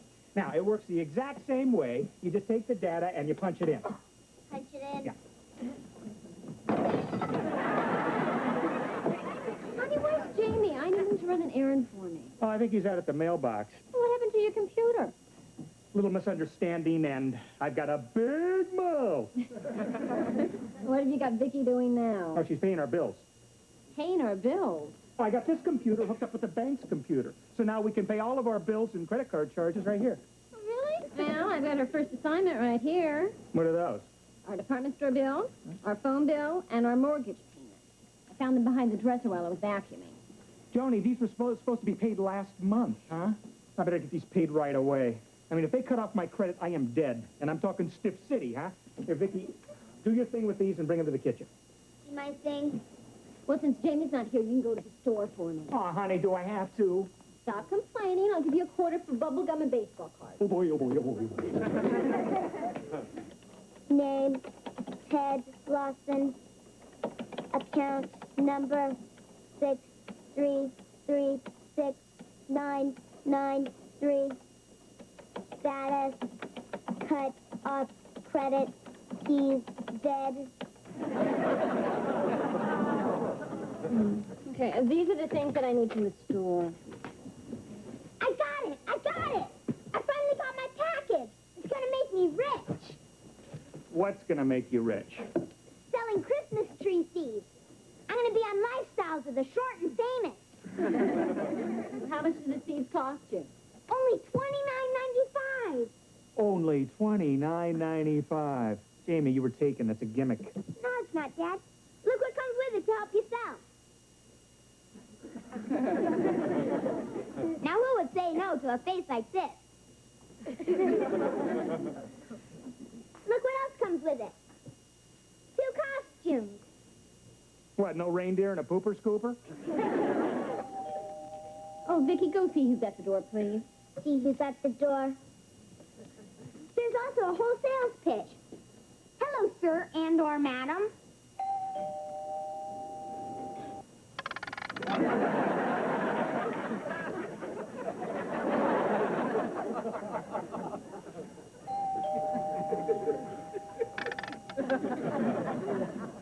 Hi, Vicki. Hi, Harriet. Would you please tell your dad that my dad wants to borrow a suitcase? He asked to go on a business trip, and he's too cheap to buy one. I'll tell him. My mom's not going with him. My dad told her the climate where he's going wouldn't be so good for her. And she said when he got back, the climate wouldn't be so good for him either. And then she threw a piece of toast at him. Unfortunately, it was still in the toaster. A raisin went up his nose. Are your folks having any problems? Yes, they didn't pay their bills. What's the matter? Is Dad broke? No, he's dead. Dead? I'm talking Stuff City. Oh, no. I better go tell my folks. You poor thing, Vicki. You should be crying. Okay.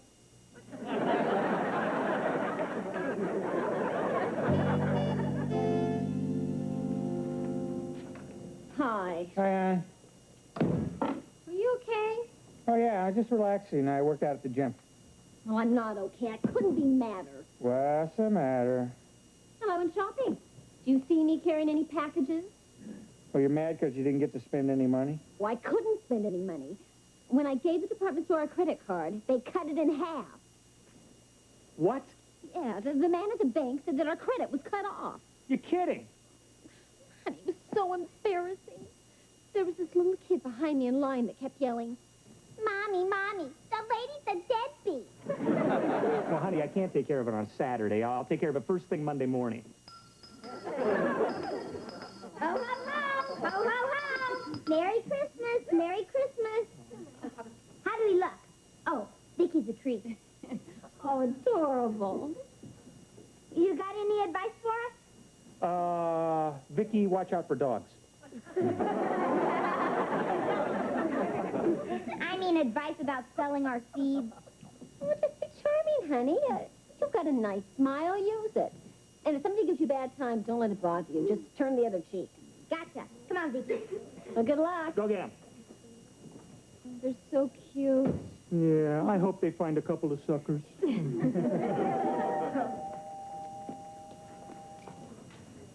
Hello, sir and/or madam.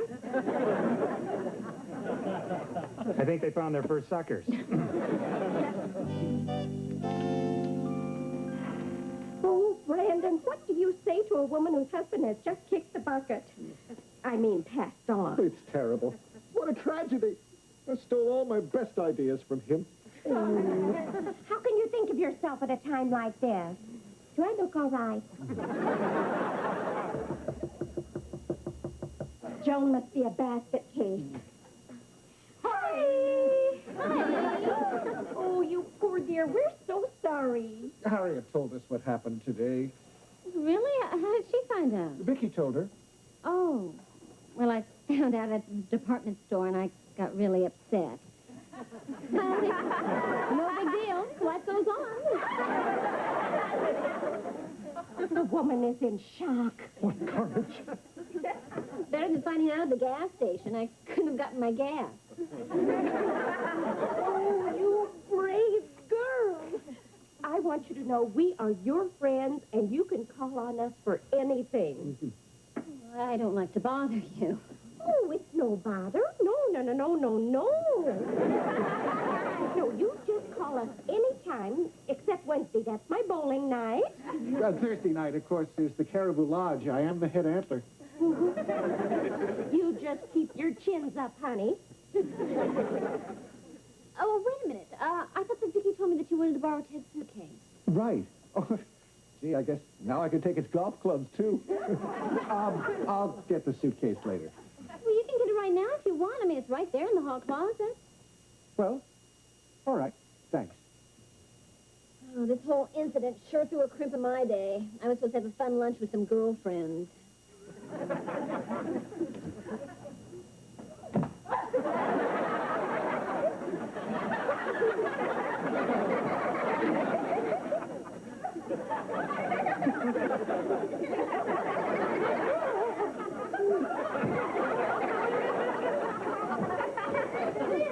Well, what's the matter with you? You look like you saw a ghost.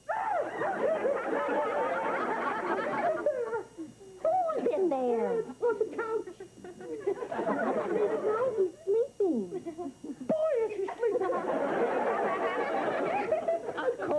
dead tired. Well, how long has he been in there?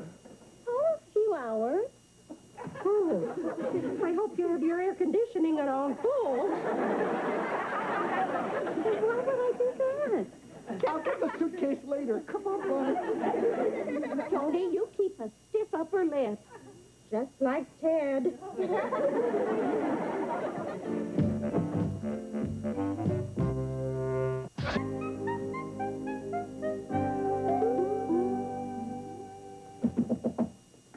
Excuse me, are you the bank card credit manager?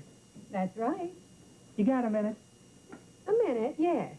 What can I do for you? Well, I seem to have this little problem. I thought maybe you could help me out. Here's the credit card number. Well, let's see what the computer has to say.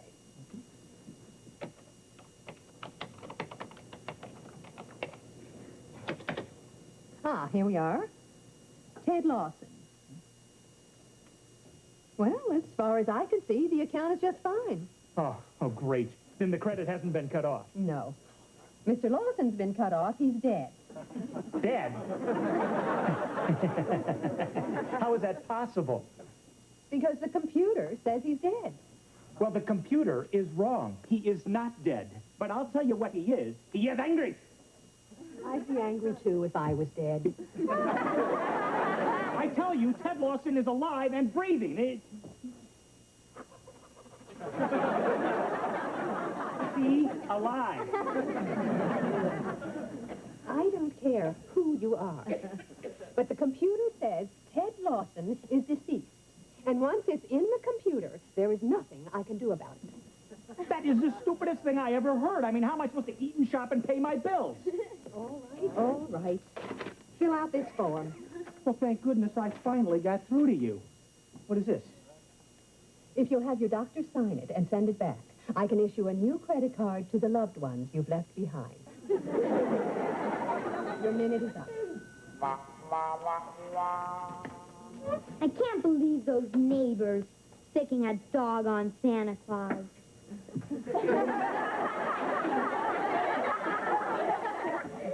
I'm so mad. Next time, do what your mother said. Turn the other cheek. Well, there's sure a lot of room for business to get better. We've only unloaded one package of seeds. Hi, guys. I saw you come in. What happened to the seat of your pants? Oh, a dog chased me. Looks like he caught you. How are your Christmas tree seeds selling? Oh, great! Business is booming. Couldn't be better. We have to fight the customers off. Right, Vicki? We've only unloaded one package of seeds. You can go into the house, Big Mouth. Ho, ho, ho!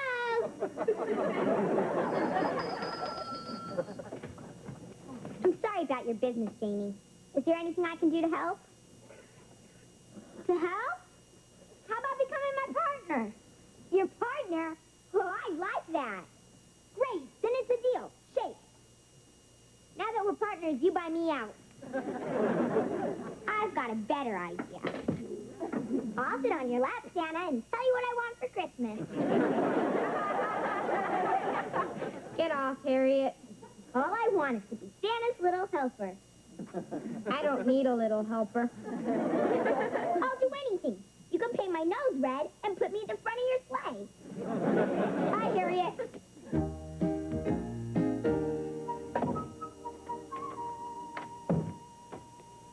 Oh, hi, honey. Oh, did you get our credit card straightened out? It's not our credit that's dead. It's me. I don't understand. Well, for some reason, everybody thinks that Ted Lawson is dead, deceased, toes up, pushing up daisies. Why would they think that? I don't know. Somehow it got into their computer, and they've notified all of our creditors. I've been on the phone all day trying to convince anyone that'll listen that I'm alive. Honey, that's ridiculous. Yeah, isn't it? I mean, last night you slept with a dead man. I know, but it's not the first time.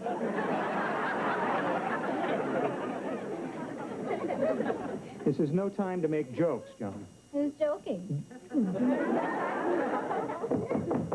I'll get it. Excuse me, do I have the right house? Are you Mrs. Ted Lawson? Yes. I have a special delivery letter. Signed here, please. Mm-hmm.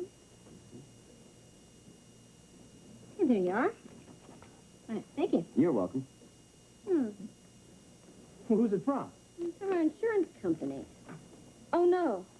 Don't tell me. I know. They canceled our policy. No, it's a check for $100,000. What?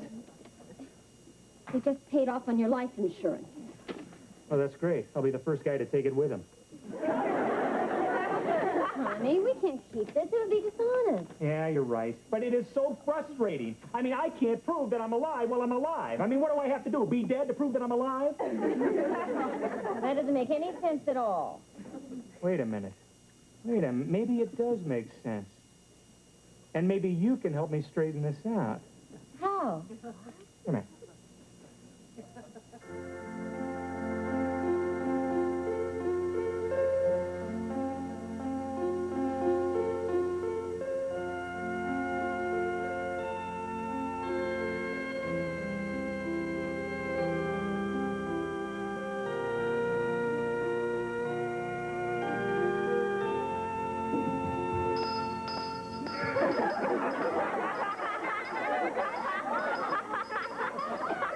Merry Christmas! Merry Christmas! Please, folks, buy some Christmas tree seeds from the poor fatherless kids. Only $3.95 a package. Help us send our dad to Stiff City. Oh, you poor thing. I'll take one, little boy. We found a sucker. That's enough. Go to your room. But, Mom, we can make a killing. The room is full of suckers. You heard what I said. You know better than this. A kid can't have any fun around here. Gee!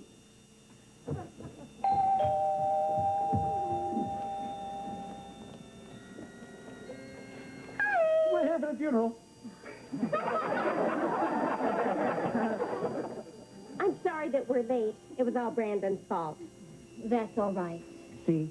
I told you she wouldn't mind. Teddy's not going anyplace. Call this a funeral? It's not even catered. Where's the tip? He just arrived. Please take your seat. Good. Oh, Joan is so brave. I can tell she's suffering on the inside. Well, it'd be the same way if it was me instead of Ted. No, I'd pop champagne and put on a silly hat. Thank you all for coming. It was dear Ted's wish that this be a small, private ceremony with just family, friends, and creditors present. Which seems only fitting since we're going to pay for all of this with a credit card. There will be no eulogy. And it was Ted's only wish that each of you pass by the casket and pay your last respects.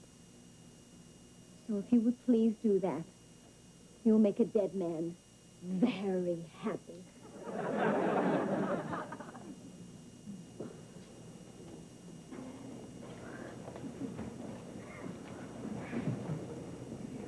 See? You wouldn't listen to me. I told you were dead.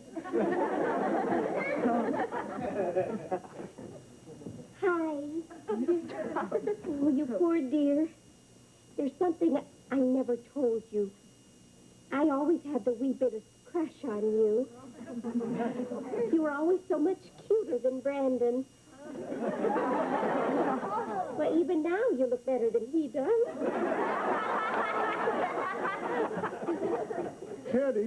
Teddy. I gotta be truthful, pal. I'm real sorry this happened, but I never liked you all that much. You were always smarter than me. Oh, except once. You remember that power saw you loaned me? It wasn't stolen from my garage. I kept it. Well, thanks for telling me. That's okay.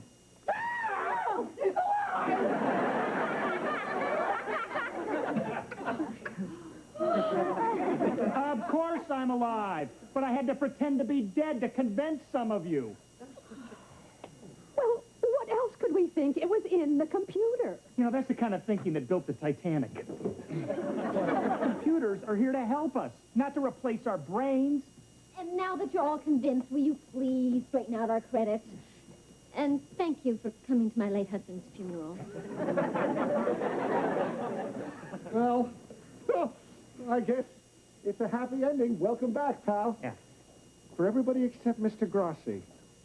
Who's Mr. Grossi? To my dry cleaner. I promised I'd fix him up with Joan.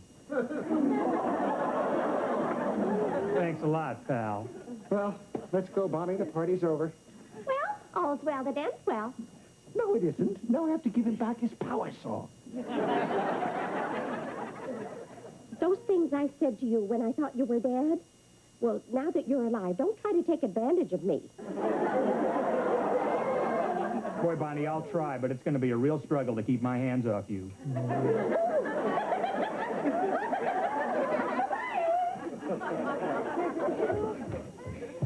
Is it all over? Boy, I hope so. Well, it just goes to show you. It's easier to come back from the dead than to get out of a computer. I wonder how it got into the computer in the first place. I put it in. Vicki, you did? Why? You said you were dead. I didn't mean it that way, and you should have known better. Now go to your cabinet. Gee! Oh, darn, I meant to give that insurance man his check back for $100,000. Oh, yeah? Well, I'll drop it by in the morning, honey.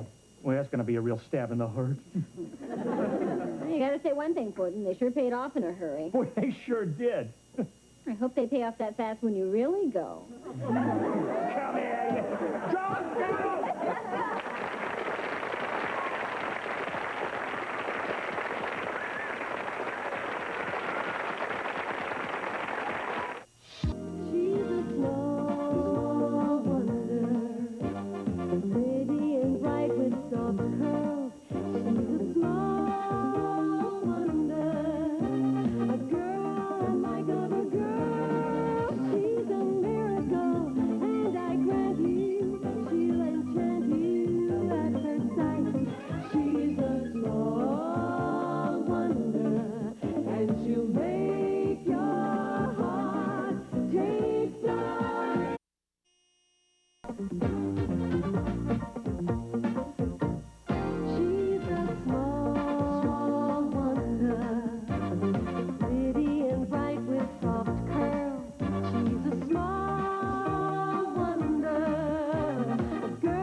Wait till they see this.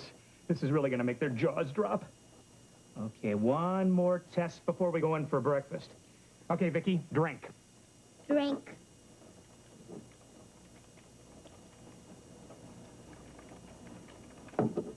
Okay, did that go down okay?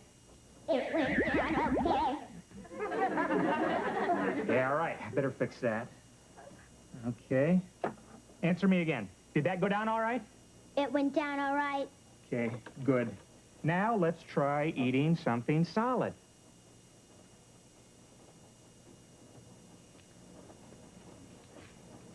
Vicki, you're supposed to eat it with a fork. Eat it with the fork.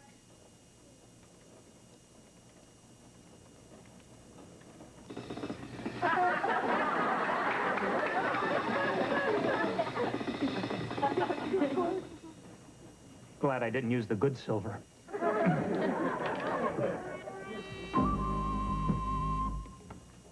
Morning, huh? Oh, hi. Sit down. Breakfast is ready. Why don't you ask Vicki to sit down and have breakfast, too? Because robots don't eat. Oh, no. Vicki, here, sit down and eat breakfast.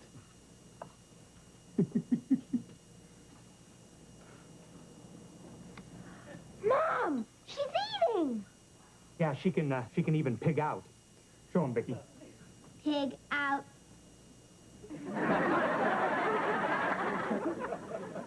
Okay, slow it down, Vicki. Ted, that's amazing. How does she do that? Well, I installed a flash dehydrator and a polynucleotide processor in her. That makes sense. Well, you see, in layman's terms, that sort of term.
Hi. What are you doing? I am trying to help your mother out by making breakfast. Oh, you're straining the lumps out of the oatmeal, huh?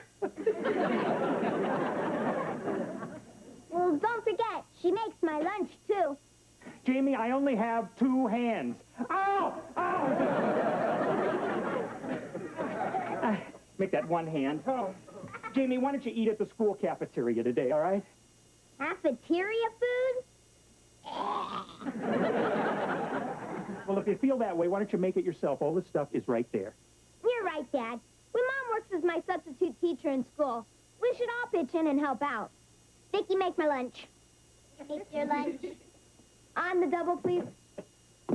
On the double, please.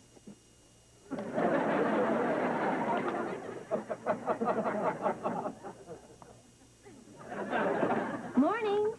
Oh, hi, hon. Oh, thanks for doing this, honey. It's sure a big help when I'm working. Hey, it's no problem. Yeah, and tonight, I'm even going to make dinner, honey. We're going to have goulash a la Ted. I hope it clogs your microchips. So have you thought of a story yet for the journalism contest, Jamie?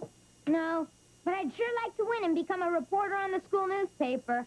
Well, Jamie, you see, the trick is to write a story that is so interesting that it'll make people sit up and take notice. How's this for a headline? Boy reveals secret of robot system. Yeah, I got another headline for you. Father reveals secret of microwaving son. Enough, honey? You want some more? 1 lump or 2? Fine. Reggie, old buddy, when I win that journalism contest, I'm going to be a big man on campus. Everybody will know who I am. Right. They know you're the fool who lost to me. Good morning, Mrs. Lawson. Oh, good morning, Mr. Bryant. Well, what can I do for our illustrious principal? Well, first you can stop polishing the apple. Then I'd like for you to meet Chrissy Ryan. She's a new student who just moved here from Arizona, and she's going to be in your class. Oh, hi, Chrissy. Oh, we'll have her feeling right at home in no time. I'm sure you will. Listen, by the way, remind your students to get their stories into me by Friday if they plan on entering the journalism contest. Okay, I'll do that. Chrissy, it's nice having you with us. Thank you, sir. Oh, your attention, class? I'm sure you already heard what your principal just said about the journalism contest, so let's keep that in mind, okay? And I'd also like you to say hi to your new classmate, Chrissy Ryan. Hi. Well, who would like to show Chrissy where we are in the history book? Thank you, fellas. Vicki, why don't you show Chrissy where we are? Hi. Hi. Hi, I'm Jamie, her brother. And this is Reggie. I'm not her brother. I'm just a brother. Hi. If we can do anything in any way to help, just ask. Well, I didn't bring my lunch today, so you could show me where the cafeteria is. Oh, sure, no problem. You see, you go out the doors, you point your nose down the hall, you keep sniffing, and when you start to feel sick, you're there. That covers the homework assignments for this week. Tomorrow we start the chapter on the Civil War. And how you doing, Chrissy? Bye, Mrs. Lawson. I really appreciate you and Vicki going to all this trouble to help me. Oh, it's no trouble at all. I'm sure it'll be easy for me to catch up. I can speed read. Oh, that's wonderful. I can speed read, too. New York was the first settled by the Dutch in 1624.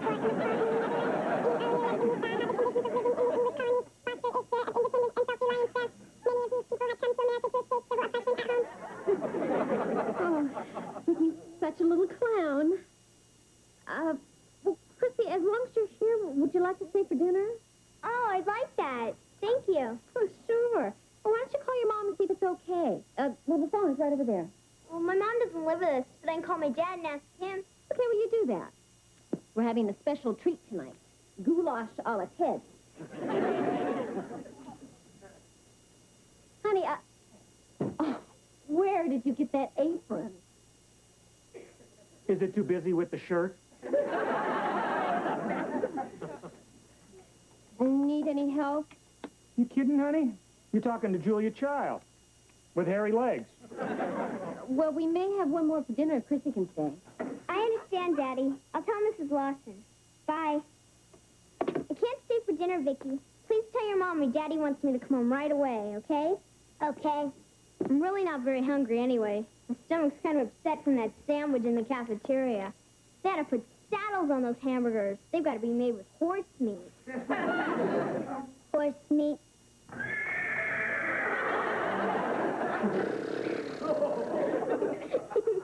You're funny. Bye. Bye. Hi.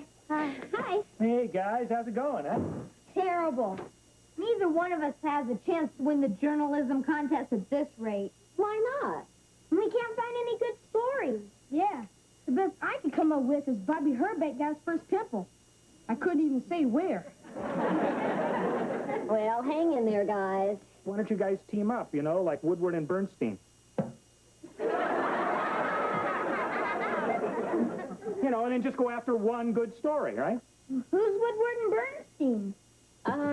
Well, I guess you're too young to remember, but a few years back, there were a couple of reporters that uncovered this big scandal in Washington about Watergate and President Nixon. You're kidding. Norm Nixon, the basketball player, was president? No, Reggie, you know she means the other Nixon. But he dribbled just as much, didn't he? Well, how'd they get the story? From a secret source who gave them all the information. They never said who it was. You see, Jamie, a good reporter always protects his source's identity. They just gave him a secret code name. Deep Throat. Hey, that's a great idea, Reggie. You want to team up? I'll be Woodward. Okay, so I'm not sure I'm right for Bernstein. Hey, Reg, you want to stay for dinner? Sure, thanks. Great, I'm cooking. I just remembered my mom needs me. Boy, you really know how to kick a guy in the shins, don't you, Reg? Yeah. Yeah. Smell it. Oh. Reggie, my dad's cooking can't be any worse than the food in the cafeteria. Yeah. They serve horse meat in the cafeteria. Huh? They serve horse meat in the cafeteria. They should put saddles on those hamburgers. Hey! Wait a minute! I think we found our big story, Bernstein. Yeah, but how we know it's true? And Vicki said it's true. It's true. She never lies. She can't lie. She's not built that way. Well, okay. Boy, when do we turn our paper into the principal tomorrow? He's gonna pat us on the back and say, way to go, guys. Well, what if he asks us where we got our information? We'll just tell him we got it from our secret source. Deep tonsils.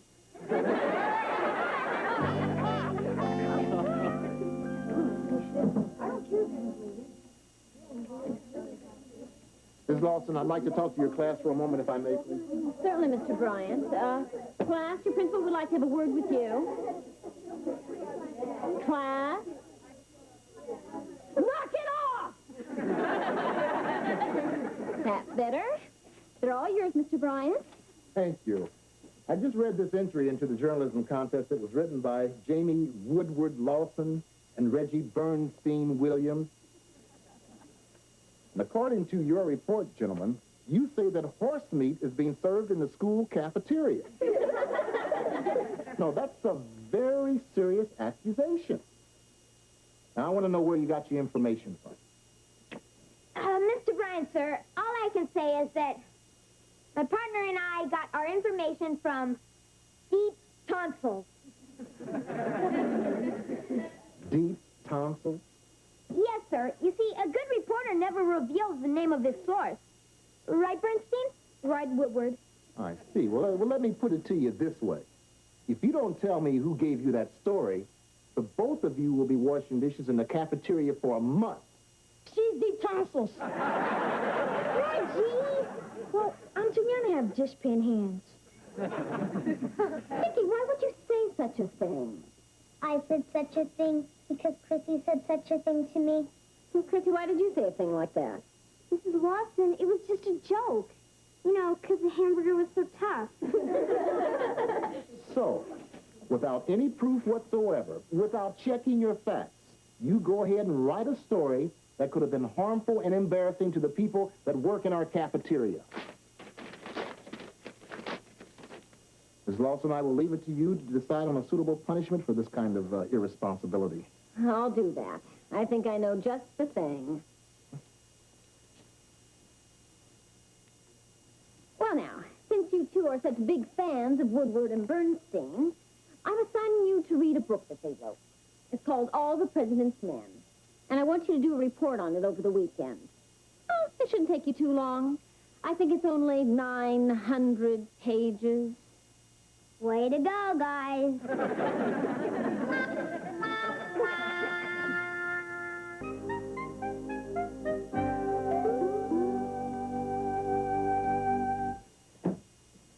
What's that? Well, Mr. Thoughtful just thought he'd do the laundry, huh? Doesn't it look great? I even threw in one of Vicky's sweaters. Hey, you don't have to thank me, hon. I won't. Before you shrank it, that was my sweater. And it was white. Sorry, hon. Guess I better wait till she cools off before I tell her about her pants. Hi. Well, hi, you guys. Hey, I'm a little surprised at you. Your mother told me about the horse meat scandal. Well, you're the one who told us to be Woodward and Bernstein. And Deep Throat. Oh, no! My favorite shirt!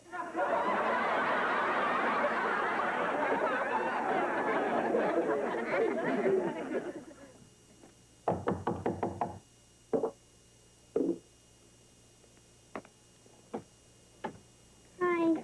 I feel terrible about getting Jamie in trouble at school today. I just came by to apologize. Is he here? He will be soon. I'm fixing him a snack. Milk, any peanut butter and sardine sandwich. Yuck. I'd rather have horse meat. Come on in.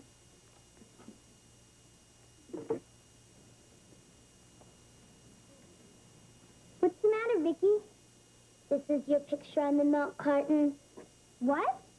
This is your picture on the milk carton. You're a missing child. No, I'm not. I'm right here. You may be right here, but you're missing. Oh, no. That is me. Why am I in a milk carton? I don't understand. I better go home and ask my dad about this.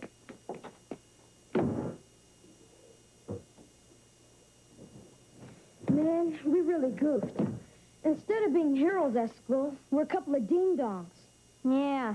The only way we can get our self-respect back is to come up with a really big story that we can prove is true. Yeah, but where are we going to get it?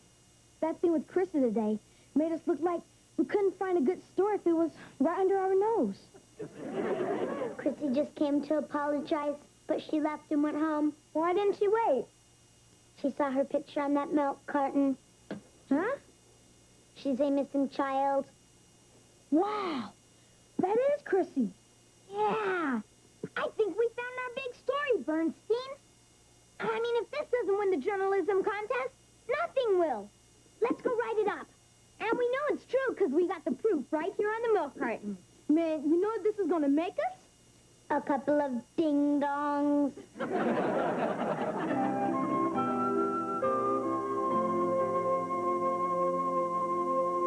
Where is that guy? Great, there he is. Chicken heaven. We just with the. You got your wings, your legs, your thighs, your breasts, you threw in a couple of lips. Thanks a lot. Here, Vicki, take the chicken out, put it on a platter. Platter? Yeah. Probably wondering why I'm whispering. I want the wife to think you cooked the chicken. All the guys do that. Rots a rock. Oh, listen, help me get rid of the evidence, will you? Sure. Oh, thanks a lot. I got this, and, yeah, this. Thanks a lot. What do I owe you? $20. $20! Says $15. What's the other $5 for? Blackmail.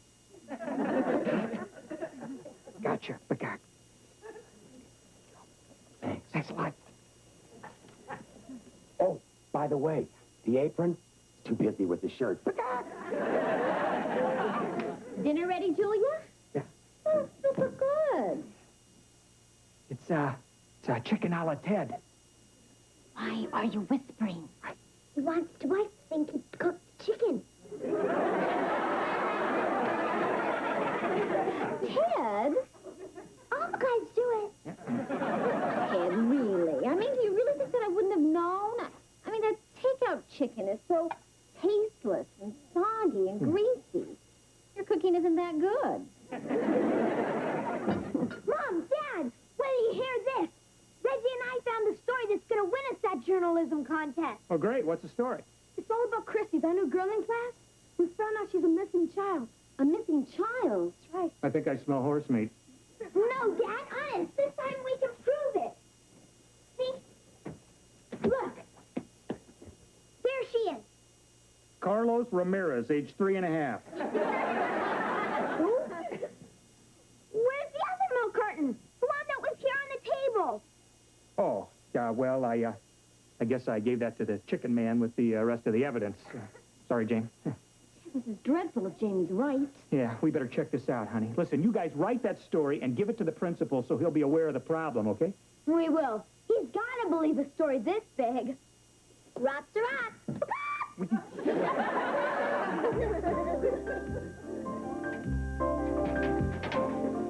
Hey, Reggie. Did you give our story to Mr. Bryant? I left it on his desk. I hope he believes us this time. If he doesn't, how are we going to prove it to him without the milk carton? Hey, our proof sits right in front of me. Chrissy herself. Hey, I thought of that too. Oh, yeah? Then why didn't you say so? Well, I want to give you a chance to look smart for a change. Hey, where's Chrissy? Don't worry about it. The bell hasn't even rung yet. Now we can worry. If Chrissy doesn't show up, we're up the creek. Mrs. Lawson, I'd like to see Reggie and Jamie, if I may. Well, of course, Mr. Bryant. Is something wrong? We'll soon find out. Reggie and Jamie, would you step out in the hallway, please? You're up the creek. Everyone read chapter 6, please. Now, once again, gentlemen, you've written a very serious story here. I hope you have some proof. Mr. Bryant, I know what that story's about, and my husband and I believe the boys this time. Well, I can understand that, but I still need some proof before I can accept it. Excuse me. Dad! Honey, what are you doing here? Well, I thought the boys might need me. I have some important information about their story. I called that telephone number listed on the milk carton, and they informed me that Chrissy Ryan was abducted by her father after a child custody battle. Oh, no. See, Mr. Bryant? There's our proof. And apparently her mother has been going out of her mind to try to find her. So I notified the police, and I also went to almost every market in town to try to find this. That's Chrissy Ryan, all right. It sure is. Way to go, Mr. Lawson. You've got it here. Hey, my dad's got it all over. I'm worried. Chrissy wasn't in class this morning. Well, I'm not surprised, honey. The police went to her house and found it vacant. So apparently her father is panicked, and they're on the move again.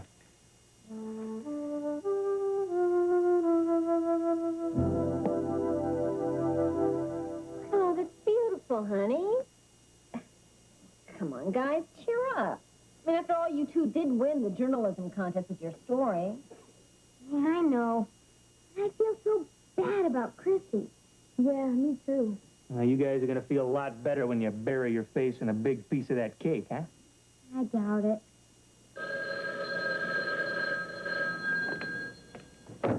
Hello? Hey, this is Ted Lawson. Yes? That's great news. Thank you very much for calling. Terrific news, everyone. The police found Chrissy and her father, and she's going to be reunited with Mom. Oh, that's wonderful. You feel better, guys? Yeah. Now I feel like burying my face in a piece of cake. You got it?